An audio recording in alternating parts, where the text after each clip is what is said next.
Hi, my name is Liz Law, and I'm the jewelry designer behind Liz Law Jewelry. And today I want to talk to you about the vintage element of my jewelry design. One of my my favorite things to do when making jewelry is to take vintage jewelry and kind of take it apart and reincarnate it into contemporary jewelry that you can wear and love today. And I'm wearing one of my favorite pieces of repurposed vintage jewelry, and the focal point, I started out with a watch, and it was actually a watch of my great-grandmother's, I believe. It had like a PU gold band on it, and I remember playing dress-up with it as a little girl. And people always think I'm crazy or insensitive or something for repurposing these heirloom pieces, but I mean, it's just costume jewelry, and I don't see any point in letting these beautiful pieces just sit in a drawer doing nothing. So I like to reincarnate them and let them go on and live fuller lives. And what I did was I attached it to other vintage chain, and I remember I wanted to bring down the kind of the glitzy element, and also another thing to watch out for with vintage jewelry is you don't want it to let it look if you have too many vintage things together, it can look a little old lady-ish, for lack of a better word.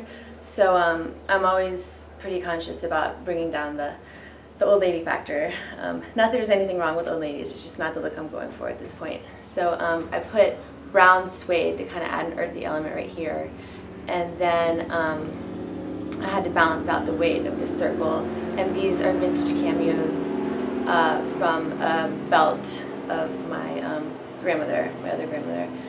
And then I draped this really pretty vintage chain. I got this at a flea market actually in Santa Monica a long time ago. I've been hanging on to it. It was a necklace that I took apart. And so I draped that, and there you go. You have a totally one-of-a-kind necklace that I think is really cool. And I also want to show you this one. I actually made this one last night, and I'm really excited about it. And you might notice that this pendant, this was actually on the same necklace as all of this chain, and the necklace was actually broken when I bought it, so I got a good deal on it, but it didn't matter to me that it was broken. I was just going to take it apart anyway. And so I really wanted to make sure that this just kind of screams old-fashioned, this pendant. It's got a cameo in it, it's got kind of a really ornate setting, and so I needed to bring it down. And so that's why I decided to pair it with this hand-carved bone feather. This looks really bohemian and organic and earthy to me, so that's why I paired that with that pendant. So it makes it look, you know, less old-fashioned. And I wanted to just hang it on a simple, sleek chain. This is a vintage brass chain I've been using a ton of lately. And then again, I wanted to add a super contemporary element. So you have the old-fashioned, bohemian, and then I added these geometric shapes in between the chains to make it look kind of sleek and modern. That's another thing I like to do with vintage. I like to pair different things, like from different time periods, different feelings together, just to make it look unique and totally one of a kind, because that's kind of my thing. If I wanted to just wear a vintage necklace, I would just go buy a necklace from the 1950s and call it a day, but I like mixing different elements. I think that it's cool and it makes a cooler statement.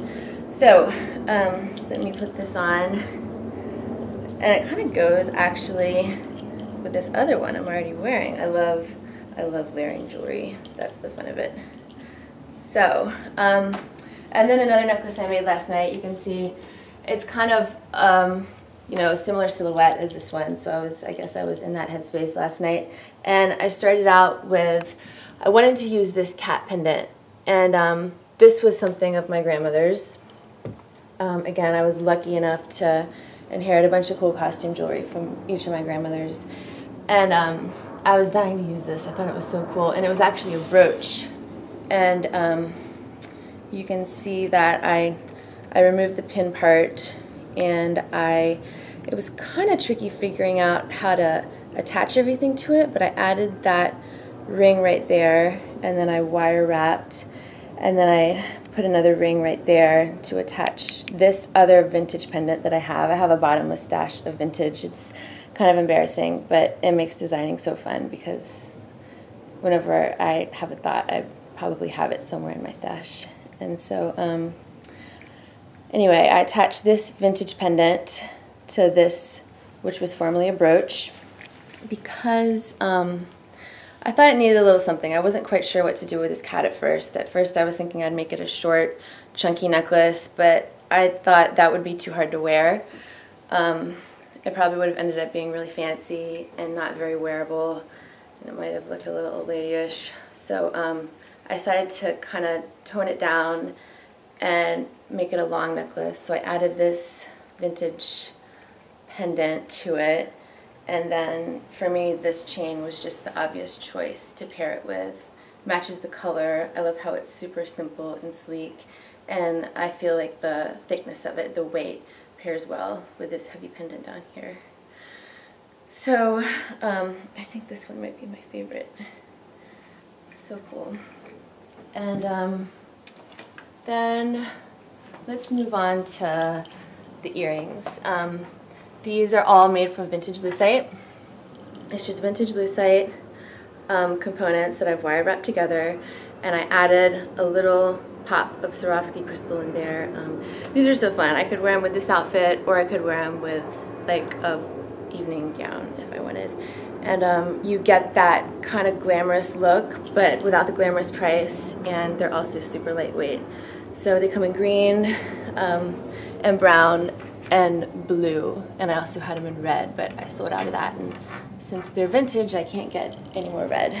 But that's just a few of my vintage pieces I wanted to share with you. There's tons more where that came from. I love creating them, and I hope you enjoy. Check them out at bylizlaw.com. Thank you. Bye-bye.